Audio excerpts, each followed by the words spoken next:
Yeah, so Monkeyboy's YouTube channel is the best YouTube channel. Stands independently, intersubjectively, and I'm very much speaking from the heart here when I say that. You want to try with Deathless, or?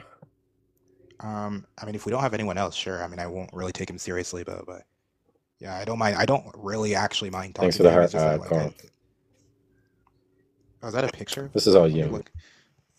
Sure. So actually, Monkeyboy and we have a pretty good rapport going. He's pretty terrible with me. We do. It's surprising, actually. Like, I hate atheists, and I don't really mind it. So the thing about it is that I'm in agreement with you that superstition and idiocy needs to be combated. And the primary problem with theism is that what is surviving today is a remnant of what theism used to be. It's it's going to be exceedingly difficult for you to get an accurate understanding as to what theism is and how human beings understood it. So I'm going to try to do my best to, rather than simply get into a debate, if you want, because if you debate me, you're going to lose. You're not going to win. So we should have a conversation. Anyway, this is kind of like, I thought of a good, this guy is kind of like a fusion of the guy who does the Eliot argument and illust philosophy. Well, I don't like the Eliot argument. I know it's wrong. I know it's wrong. The Eliot argument is a bad argument. He definitely reminds me of illust philosophy. Oh, yeah, definitely. So the thing about it, so allow me to explain what I mean, why I believe in God. I will explain it from the inside out. And just give me some time. I think that consciousness alone and language are the only two things that exist. I don't think we have any evidence for the existence of consciousness and language. That's it.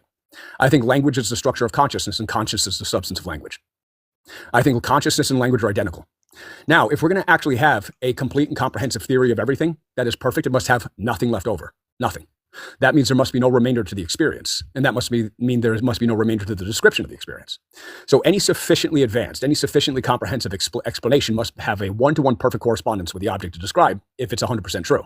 But that would make the object to describe the theory itself because there'd be no ability to make the distinction between it. So the ultimate reality must be a theory of itself. Now, if the ultimate reality is a theory of itself, the ultimate reality is a self-conscious theory of itself. And that's exactly what it would have to be. And the word for that is logos. The word for that, in the beginning, there was the word was with God, and the word was God. Now, that fundamental theory of itself could be modeled in terms of this. Any sufficiently comprehensive and omniconsistent rationality must be consistent from all conceivable paradigms imaginable. But we could state that there is only one possible ability for us to have all conceivable paradigms imaginable, and that'd be a mathematical ontology. Now, in any mathematical ontology, which is formally comprehensive, mathematical ontologies are fundamentally linguistic. Now, when we actually look at the fundamental linguistics of our mathematical ontology, we find that built into the mathematics are three fundamental perspectives: first person, second person, third person perspectives. These are universal to all linguistic operations with respect to the mathematical operations. You cannot do math without appeal to these first person, second person, third person perspectives.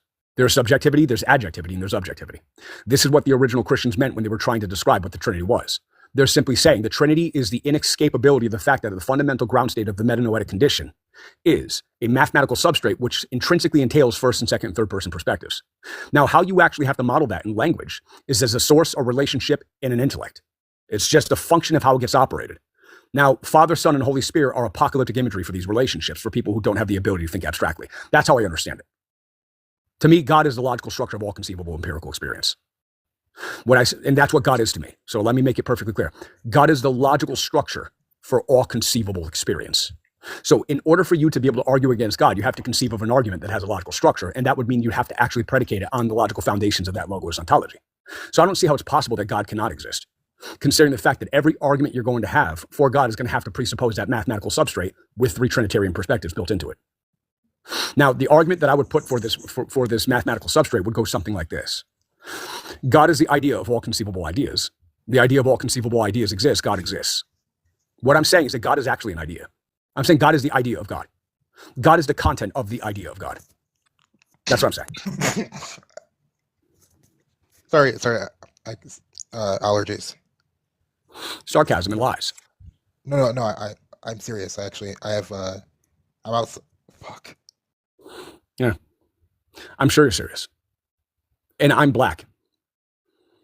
I actually used to think you were black. Anyway, Deathless, I've been listening to what you were saying, and I'm going to be honest. You let me guess, word salad? I think what you said, you've convinced me. You've presented a very powerful argument, and now you've convinced me. I think that's lies. I don't think that's true. I don't think anything about you actually has the character to be convinced by logic and evidence. No, I mean, I'm a theist now. You've done it. Okay. I would. This is years in the making. For you've done it. Yeah, I'm sure. Okay. So, would you like me to show you the? Would you like me to show you the paper where the actual CIA discovered the existence of God? No, I already. Sure, well, sure. But I already. Yeah, I'm interested. Sure. Also, get to 10K likes. We're almost there.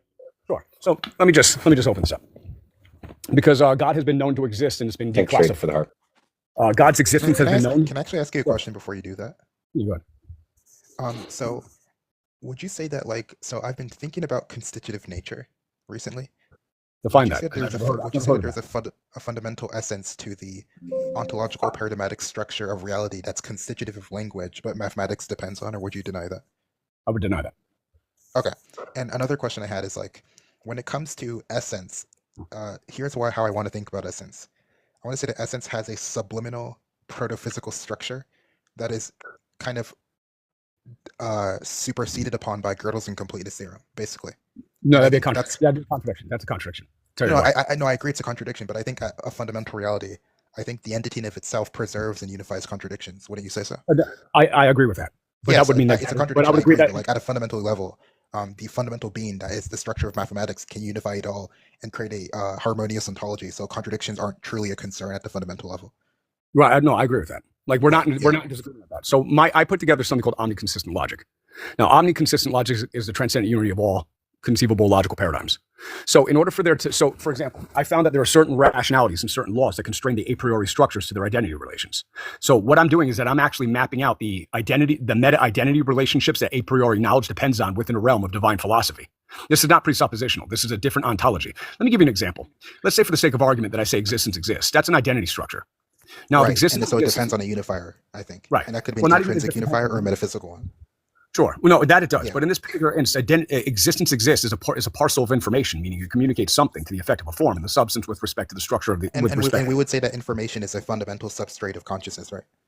I would say that information is the structure of consciousness. But what I'm saying, I agree. Now, what a lot of people don't really understand, they've never heard of exformation. Do you know what exformation is? No, but let me see. Is exformation that which would be grounded in a rational eidetic structure, or would it not be? Exformation is background content that constrains the identity of information to its meaning. Oh, gotcha. That makes perfect sense. Let me give you an example. So let me give you an example. Let's say that we have the laws of identity, non-contradiction, excluded middle, and the principle of sufficient reason. These are pieces of information. But as pieces of information, they're axiomatic to information, not necessarily the exformation. The principles of identity, non-contradiction, excluded middle, and sufficient reason are constrained to their actual identity relations through a deeper substrate, which would be exformative. Right. So, and I think part of this, but sorry to cut off, I think part of this goes back to Descartes, because when Descartes said, "I think, therefore I am," ultimately Descartes' metaphysics required a transcendental entity. That's sorry, was it divine? No, I think yes, it was divine, and the reason why is because you mentioned omniconsistent logic. I've been playing around developing my own logic, and I realized that ultimately. And this might also interest you. Ultimately, to make the system consistent, to avoid Gödel's incompleteness theorem, you actually have to add one additional entity, and that entity is a constant term G, which stands for God. And I realized that a few months ago. And so I think, going back to what you said, so I think what Descartes was missing... You said a lot there. Hold on, you said a lot there, and I didn't quite necessarily understand everything. And I know that you're using language in a very special way. So I want you to see what you can do about just explaining that. I'm not trying to troll you here. I want you to go ahead. I want you to just unpack that a little bit for me. So yeah, sure. So I was trying to develop a maximal theory of every formal system that serves the theory of everything. And when I say theory of everything, I mean it unifies. So we talked about the Trinity, right? And we mentioned how the three perspectives, the first person, second person, third person, those are mathematically unified in a Trinity, and the Trinity is a sort of external projection of that mathematical structure. Are you a theist? What are you? I would say, because people use the theist to talk about to create the God. I prefer to call myself a idealist, and I believe consciousness is fundamental. So if you but I would call myself an idealist. Okay, you and I are in agreement. Yeah, sure. So hold on, I want to interject. So in my understanding, in my ontology, God is the logical structure of the ideal consciousness. Yeah, I would say that is true, but I also want to add I would also add that God has to be that which makes rationality in of itself unified through an external commission, through the sort of recalculation of information in a mathematical theory. I would like to add that as well. So I call that process in my theory, I call it doxogenesis. Okay, gotcha. So in my theory, so my philosophical structure is called apocalyptic mythorealism. And full disclosure, I got it in a revelation from God. It took me years to unpack. I'm a mystic. I do a lot of things that actually result in me going to different planets. Okay. Right. So yeah. And I meditate. Have you been to different planets? I've been to different planets.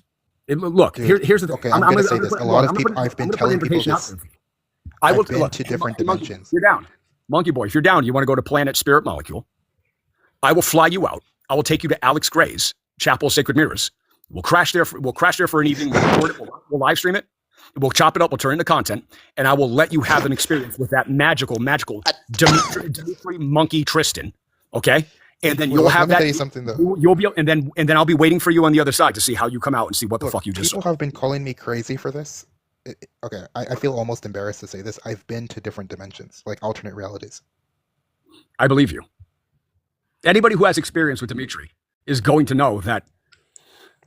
Let's take a hard sharp turn at this point, because this is probably a lot. Have you traveled at the speed of light? Under compound influence.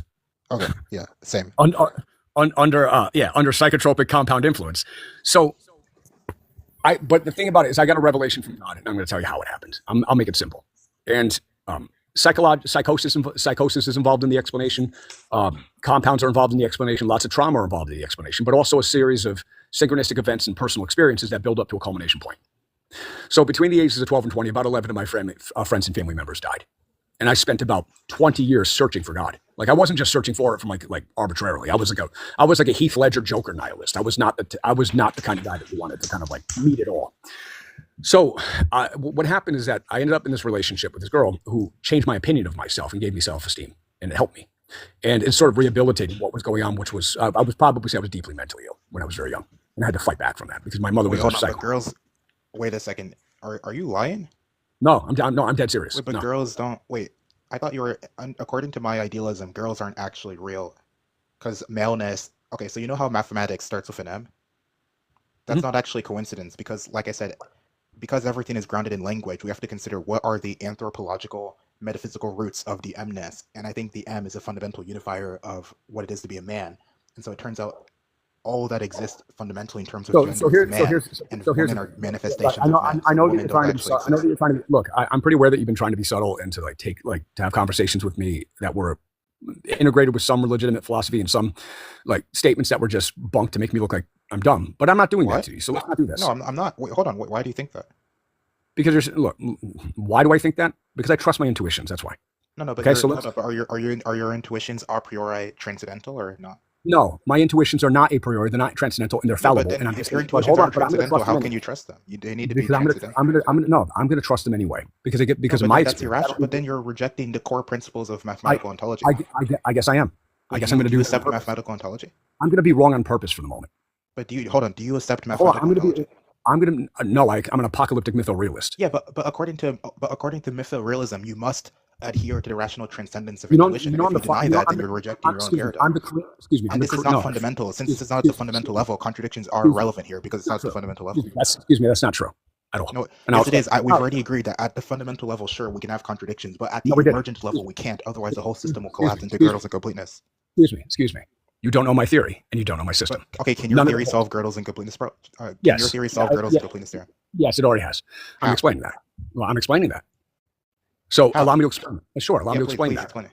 Sure. My theory, called apocalyptic mytho-realism, reduces absolutely everything to a single mathematical point. Is the only thing that actually exists. Wait, okay, but there's a problem with that. Points aren't at the quantum mechanics, which, by the way, I take quantum mechanics to be a revelation of the mythological and the spiritual structure of the divine mind. Quantum mechanics has revealed that points don't exist. There's only discrete quantum. Prime. We have to push pause because you're assigning my position to me, and that doesn't work. And if you're going to keep assigning my position to me, I'm not going to talk to you. No, but I'm saying quantum mechanics has shown that points don't exist. Well, hey, no, why don't you address my criticism? Hey, excuse me. Prime, why don't you address my criticism that you're just telling me what I believe in, even though it's not true? No, I'm not. You told me that you reduce everything to a single point, correct? Excuse me. Allow me to define my terms. You don't define my terms, I do. That's the end of that. But correct. You reduce everything to a single point, right? So excuse me. Allow me to explain the idea. Because once you understand the idea, it can't be wrong. Now, if we take Hilbert space, or any phase space, or any abstract space, and we have any mathematical point which is present in any abstract space, in order for a mathematical point to be a mathematical point, it must include all the properties that are essentially definitive of the mathematical point. But because every mathematical point is essentially definitive of the property, and the property itself is essentially illustrative of the substance, what that effectively means is that per Leibniz's identity of indiscernibles, every mathematical point must be logically identical to every other mathematical point. Now, because every mathematical point is essentially indistinguishable from every other mathematical point, that means every mathematical point is the same exact mathematical point, time traveling back and forth between locations, building the plane and building the Hilbert space. I'm saying God is the omnidimensional mathematical point, which is omnipresent throughout all Hilbert space, providing its fundamental Do you mathematical reduce stuff. everything to a single point on your view? Yeah. Yes. Yeah, but so I'm saying the problem with that view is that quantum mechanics has shown that points don't actually exist, because at a fundamental level, again, the transcendental essence of reality is constitutive of discrete packages, and they're called argumentative. I understand. And an argumentative is a discrete package. That's not a point. Right. I falsify quantum mechanics in my model.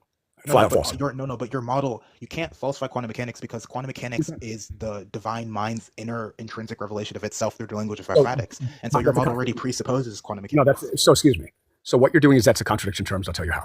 I agree.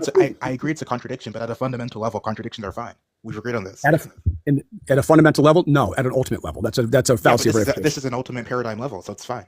I agree it's a contradiction, but it's fine at a paradigm level. That's the alpha omega conflation.